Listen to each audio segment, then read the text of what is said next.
High welcome to SR media. ఎన్నికల ఫలితాలపై మాజీ ముఖ్యమంత్రి జగన్ సంచలన వ్యాఖ్యలు చేశారు. తాను రాజకీయాల్లో విలువలు, విశ్వసనీయతకే కట్టుబడి ఉంటానని స్పష్టం చేశారు. పార్టీ ప్రజా ప్రతినిధులందరిది అదే బాట అని స్పష్టం చేశారు.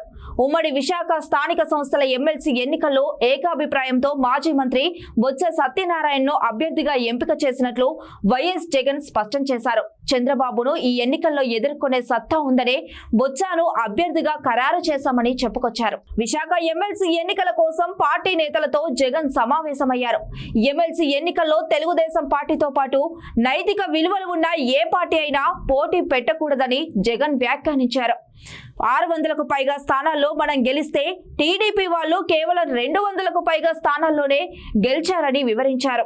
వారికి మనకు దాదాపు 387 స్థానాల తేడా ఉందని చెప్పుకొచ్చారు. గెలిచిన వాళ్ళు అంతా మన పార్టీ గుర్తు జెండా మీద గెలిచారన్నారు. అలాంటి పరిస్థితుల్లో మెజారిటీ లేనప్పుడు ఎవరైనా పోటీ పెట్టకూడదని పేర్కొన్నారు. జగనే ఈ రోజు ముఖ్యమంత్రి స్థానంలో ఉండి ఉంటే, వాళ్లకు అక్కడ మెజారిటీ ఉండి ఉంటే మనం పోటీ కూడా పెట్టి ఉండే వాళ్ళం కాదని చెప్పారు. మన పార్టీ తరపున గెలిచిన వాళ్లకు ఫోన్లు చేసి ప్రలోభ పెడుతున్నారని చెప్పారు. మనుషులను పంపించినా మరి మీకు 5 లక్షలు 10 లక్షలు ఇస్తామని ఆఫర్ ఇస్తున్నారని వివరించారు.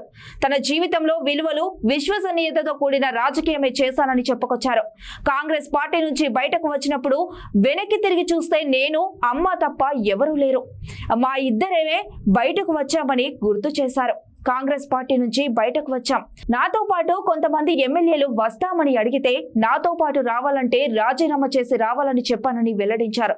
2014 ఎన్నికల్లో మనం ఓడిపోయామని గుర్తు చేసుకున్నారు.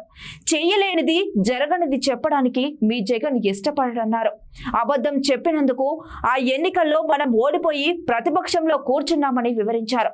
మొన్న ఎన్నికల్లో ఓ 10% ప్రజలు చంద్రబాబు మాటలు నమ్మారన్నారు. ఈ మోసపు ప్రచారంతో ఓ 10% ప్రజలు మన దగ్గర నుంచి దూరమయ్యారని జగన్ చెప్పుకొచ్చారు. జగన్ పలావ్ పెట్టాడు, చంద్రబాబు బిర్యానీ పెడతామన్నాడు. చంద్రబాబు నమ్మి ఓటేశారు. పలావ్ పోయింది, బిర్యానీ పోయింది. చివరకు పస్తులు పడుకోవాల్సిన పరిస్థితి వచ్చిందని జగన్ విశ్లేషించారు.